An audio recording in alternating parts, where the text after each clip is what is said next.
스토리가 많죠. 다들 막장 드라마라고 욕하시면서 많이들 보시죠.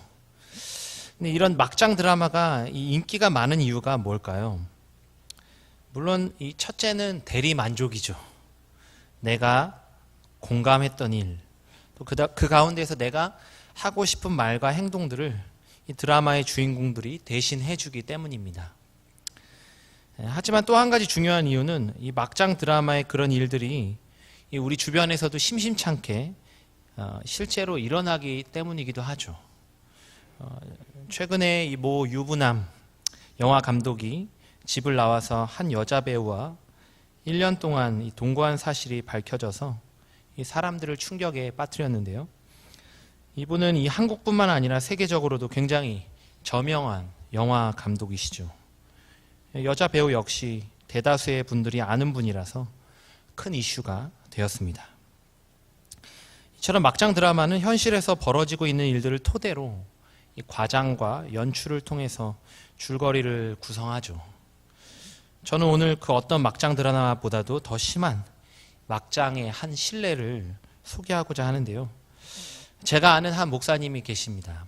이 목사님은 연예인급 외모를 가진 아주 아름다운 사모님과 결혼했죠. 이미 결혼하기 전부터 묻 남성들에게 엄청난 인기를 누렸던 사모님이었는데요. 그 목사님은 묻 주변 사람들의 부러움을 한눈에 받았죠. 처음에는 참 행복한 가정을 꾸린 것처럼 보였습니다. 결혼해서 아들, 또 딸, 아들 이렇게 3명의 자녀를 낳았습니다. 그런데 살다 보니 이 목사님이 아무리 생각해도 뭔가 이상한 거죠. 둘째와 셋째가 이 첫째와 너무나 다르게 생긴 거예요. 첫째는 자신을 빼다 박았는데 둘째와 셋째는 자신을 안 닮아도 너무 안 닮은 거죠. 둘째까지는 좀 이상하긴 했지만 그래도 의심 없이 지나쳤습니다. 그런데 셋째는 도저히 나올 수 없는 혈액형이 나온 거죠. 목사님은 A형, 사모님은 O형인데 셋째 아들이 AB형이죠. 이래서 이 목사님이 고민하다가 셋째 아이를 친자 확인 유전자 검사를 합니다. 막장 드라마에서 많이 보셨죠? 결과가 어떠했을까요? 셋째 아들이 목사님의 친아들이 아님을 알게 되죠. 얼마나 충격적이었겠습니까? 설마 하면서 둘째 딸도 확인해 봤습니다. 딸도 자신의 딸이 아니죠. 알고 보니 사모님이 다른 남자와 바람을 피워서 낳게 된 딸과 아들이라는 걸 알게 됩니다. 이게 무슨 막장 드라마도 아니고 이런 일이 있었다는 게 믿겨지십니까? 제가 말씀드리고 있는 이 이야기는 실화입니다. 그런데 여기서 막장은 끝나지 않습니다. 결국 이 모든 사실이 밝혀지자 사모님은 새 아이를 버려둔 채 바람을 피운 그 남자를 사랑한다며 집을 나가죠. 목사 사모님이 사생아 둘을 낳고 바람이 나서 집을 나갔다. 있을 수 있는 일입니까? 그 목사님의 심정이 어떠했겠습니까? 성도님들도 상상이 안 가시죠. 그 심한 배신감, 모멸감, 분노와 절망은 이루 말할 수 없을 것입니다. 원수가 따로 있는 게 아니죠.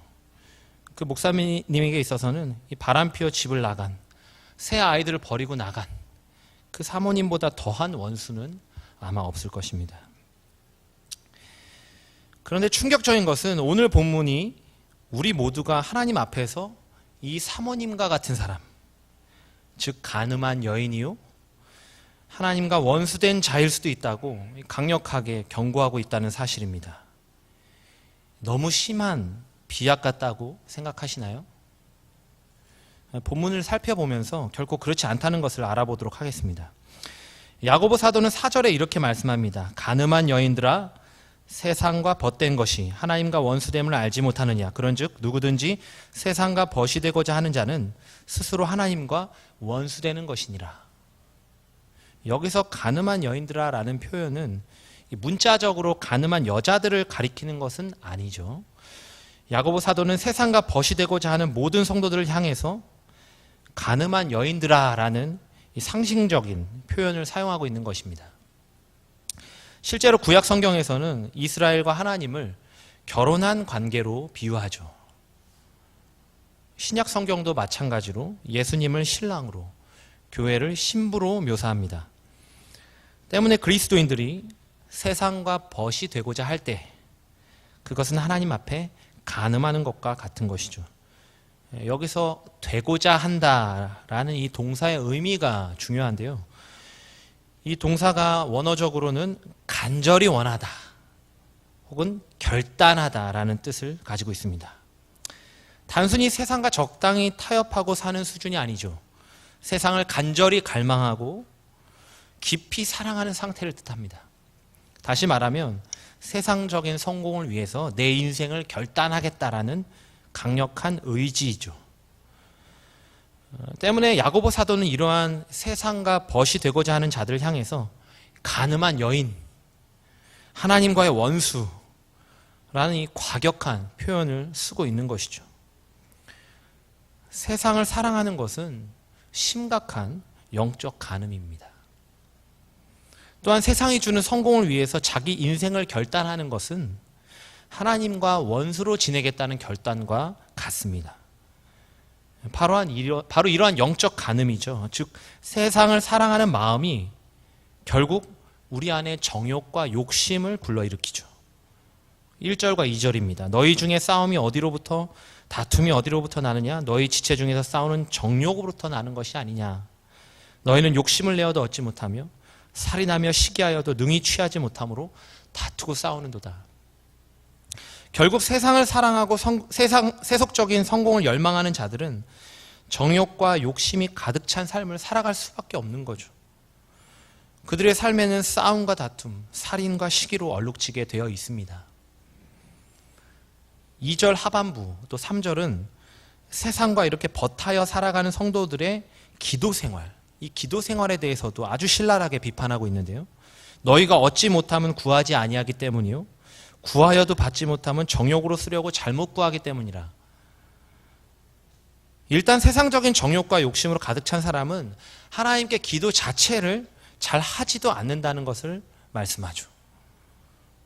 세상을 사랑하고 세속적인 성공을 바라는 자들에게는 하나님의 도움이 그리 절실하지 않기 때문입니다. 그들에게는 실질적으로 돈을 버는 방법이나 권력을 가진 사람의 도움이 우선적으로 보이죠. 또한 기도를 한다 해도 정욕으로 쓰려고 잘못 구합니다. 이 당연한 수순이죠. 세상을 사랑하고 세속적인 성공을 원하는 성도는 정욕과 욕심으로 가득 차 있죠. 그런 사람이 하나님께 기도할 때 어떤 기도를 하겠습니까? 하나님, 내가 원하는 이것을 주세요. 이 일이 꼭 성취되도록 해주셔야만 합니다. 자신의 욕심을 이루기 위한 기도가 나오게 되어 있죠. 다시 말하면 하나님을 자신의 야망을 이루는 도구 정도로 전락시키는 거죠.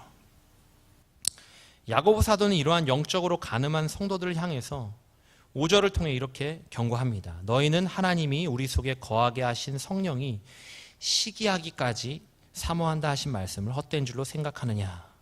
하나님은 질투의 하나님이십니다. 세상을 사랑하여 하나님을 떠난 성도들은 바람 피운 아내, 바람 피운 남편과도 같습니다. 세상과 사랑에 빠져 세상에서 잘 되기를 바라는 마음으로 드리는 이 기도, 그런 정욕과 욕심으로 가득 찬 요구에 하나님은 응답하시지 않으시죠. 오늘 우리도 말씀에 비추어서 우리를 점검해야 하는데요. 오늘 우리는 무엇을 바라고 무엇을 구하고 있습니까? 혹 세상과 벗대길 즐겨하고 내 정욕과 욕심으로 기도하고 있지는 않았습니까? 오늘 우리 마음 가운데 우상이 되어버린 것은 무엇이 있는지 돌아보시길 바랍니다. 하나님보다 더 사랑하고 하나님보다 더 열망하며 하나님에게보다 더 많은 시간을 투자하고 있는 것은 대부분 우상일 경우가 많습니다. 그것이 물질이든 그것이 세속적인 성공이든 심지어 사람이든 하나님보다 우선하고 더 절실하다고 느낀다면 우상이죠. 내가 바라고 있는 그 간절함은 나를 위한 것입니까? 하나님을 위한 것입니까? 심각하게 돌아봐야 합니다. 오늘 우리는 내가 원하는 것, 땅의 것을 구할 것이 아니라 하나님이 원하시는 것, 먼저 그의 나라와 의를 구해야 할 자들입니다. 우리 안에 여전히 남아있는 세상을 사랑하는 마음, 정욕과 욕심들을 몰아내시길 바랍니다. 하나님께 기도하지 않고 기도해도 정욕과 욕심으로 구했던 우리의 모습이 있다면 회개하시길 바랍니다. 바로 그때 우리가 세상과 이별하고 참된 기도, 쉬지 않는 기도로 하나님께 나아가게 될 줄 믿습니다. 이번 한 주도 세상과 벗이 되고자 하는 마음, 즉 영적 간음이자 하나님과 원수된 삶으로부터 완전히 벗어나는 저와 여러분이 되길 간절히 소망합니다. 이별이 있다면 새로운 만남이 있습니다. 오늘 우리가 세상과 이별을 고한다면 하나님과의 깊은 만남이 기다리고 있습니다. 야고보 사도는 한편으로는 세상과 벗되는 것을 멀리해야 한다면 다른 한편으로는 끊임없이 하나님을 가까이 해야 한다고 역설합니다. 8절이죠. 하나님을 가까이 하라. 그리하면 너희를 가까이 하시리라. 세상을 사모하면서 하나님을 가까이 하기 쉽지 않습니다. 반대로 하나님을 가까이 할수록 우리 안에 세속적인 정욕과 욕심은 자연스럽게 줄어들게 됩니다. 때문에 야고보 사도는 성도라면 끊임없이 하나님 앞에 더욱 가까이 나아가야 함을 강조하고 있는 거죠. 특별히 오늘 본문은 하나님께 가까이 가기 위해서 두 가지가 필수적임을 말씀하고 있는데요. 첫째는 죄를 애통해하며 회개하는 모습입니다. 8절에 보면 손을 깨끗이 하고 마음을 성결하게 하라고 권면하고 있습니다. 마음으로 짓는 죄, 행동으로 짓는 모든 죄를 제거할 때에 성도들은 하나님께 더욱 가까이 갈 수 있습니다. 또한 자신의 연약함을 슬퍼하며 애통하며 나아갈 때 하나님께서는 그 사람을 긍휼히 여기시며 가까이 만나주십니다. 9절이죠. 슬퍼하며 애통하며 울지어다. 너희 웃음을 애통으로 너희 즐거움을 근심으로 바꿀지어다. 둘째는 하나님 앞에서의 늘 겸손한 자세입니다. 이 겸손은 6절과 10절에 두 번이나 강조되고 있는데요. 하나님께서는 겸손한 자에게 은혜를 주십니다. 또한 주 앞에서 낮추는 자를 하나님께서 높이시죠. 하나님과 가장 가까운 분이 누구십니까? 바로 예수 그리스도시죠. 예수님은 아버지와 나는 하나라고 말씀하셨습니다. 그런데 그 주님께서는 겸손의 왕이시죠. 겸손의 왕. 하늘 보좌를 버리시고 비천한 인간의 몸을 입고 오셨습니다. 뿐만 아니라 십자가에 죽기까지 낮아지셨습니다. 그랬을 때 하나님께서는 그 예수님을 어떻게 하셨습니까? 하나님 우편 보좌에 앉히시며 온 세상의 통치자로 삼으셨습니다. 이러므로 하나님이 그를 지극히 높여 모든 이름 위에 뛰어난 이름을 주사 하늘에 있는 자들과 땅에 있는 자들과 땅 아래에 있는 자들로 모든 무릎을 예수의 이름에 꿇게 하시고 모든 입으로 예수 그리스도를 주라 시인하여 하나님 아버지께 영광을 돌리게 하셨느니라. 하나님 앞에 겸손히 낮추고 나아가는 자가 하나님을 더욱 가까이 만나게 됩니다. 우리 6절을 함께 읽어보도록 하겠습니다. 오늘 본문 6절입니다. 시작. 그러나 더욱 큰 은혜를 주시나니 그러므로 일러스되 하나님이 교만한 자를 물리치시고 겸손한 자에게 은혜를 주신다 하였느니라. 아멘. 여기서의 은혜는 죄의 권세, 마귀의 권세, 세상의 권세를 이기는 지혜요 능력입니다. 겸손이 곧 세상을 이기는 지혜와 능력의 원천이죠. 이처럼 야고보 사도는 그리스도인들이 참 회개와 겸손으로 나아갈 때 하나님과 더욱 가까이 만날 수 있음을 교훈하고 있습니다. 다시 말하면 이 하나님과의 깊은 만남이 곧 세상과의 이별이요 우리 모든 인생의 열쇠가 됨을 되새기고 있는 것입니다. 앞서 말씀드린 바람 피운 사모님의 뒷이야기가 있죠. 집을 나간 사모님은 이 사랑했던 그 남자에게도 결국 버림받죠. 수년을 술집을 전전하며 성매매로 살아가면서 그제서야 깨닫습니다. 나를 정말 사랑했던 사람은 내 남편이구나. 그래도 가정을 꾸리고 살았던 그때가 정말 행복했었구나 후회하죠. 그런데 여기서 아주 큰 반전이 일어나죠. 그 목사님이 집을 나간 사모님의 소식을 듣게 됩니다. 그리고 그곳으로 먼저 찾아가죠. 그리고 사모님이 가지고 있던 모든 빚을 청산해주고 다시 집으로 데려옵니다. 그간의 모든 일을 용서하고 이렇게 이야기합니다. 다시는 바람 피우지 말고 가정에 충실해줘. 나는 지금껏 그랬지만 앞으로도 당신에게 그럴 거야. 도대체 이런 목사님이 있다는 게 믿겨지십니까? 사실은 우리가 다 잘 알고 있는 이야기입니다. 제가 성도님을 살짝 속이기 위해서 현대판으로 좀 각색해서 모르셨을 수도 있는데요. 이 호세아 목사님과 고멜 사모님의 이야기죠. 호세아 목사님, 고멜 사모님. 비록 구약 시대에 있었던 일이지만 이 일은 이 호세아 선지자가 실제로 겪었던 실화죠. 실화입니다. 그 실화에는 변함이 없습니다. 하나님은 이 실화를 통해서 이스라엘과 하나님과의 관계를 설명하신 거죠. 바알 숭배를 통해 하나님을 떠났던 이스라엘과 그 백성을 다시 찾고자 하는 하나님의 변함없는 사랑과 그 긍휼 표현하신 겁니다. 오늘 우리도 가늠한 고멜처럼 하나님을 버리고 세상의 정욕을 쫓아 살았습니다. 하지만 그런 우리에게 하나님께서는 먼저 찾아오셔서 죄의 빚을 청산하시고 용서하시고 신랑이 되어 주셨습니다. 예수 그리스도의 십자가의 대속 사건은 가늠한 우리를 그리스도의 신부로 삼아주신 놀라운 사건입니다. 생명을 바쳐 사랑하신 우리 신랑을 저버리고 다시금 세상과 사랑에 빠지는 것만큼 가장 큰 간음은 없습니다. 오늘 우리가 세상의 모든 정욕과 완전히 이별하길 바랍니다. 그리고 하나님과 다시금 깊이 만나시길 바랍니다. 그 하나님 앞에 애통하는 마음, 겸손히 낮아지는 자세로 나아가길 소망합니다. 주님께서는 오늘도 심령이 가난한 자, 애통하는 자를 찾고 계시죠. 그리고 그런 자들에게 진짜 복이 있다 말씀하십니다. 우리가 스스로 가늠한 여인과도 같은 죄인임을 깨달아야 합니다. 그리고 나의 연약함과 부족함을 하나님 앞에 탄식하며 나아가야 하죠. 바로 이러한 가난한 심령, 애통하는 마음을 가질 수 있는 그 자체가 가장 큰 은혜요 복인 것입니다. 이 시간 참된 돌이킴, 회개의 은혜가 있으시길 바랍니다. 또 한편으로는 하나님 앞에서 겸손한 자세로 스스로 낮추고 나아가시길 바랍니다. 나의 교만을 내려놓고 하나님의 뜻과 인도하심을 잠잠히 기다릴 때에 그 인생에 하나님께서 응답하시고 그를 높이 들어 쓰실 줄 믿습니다.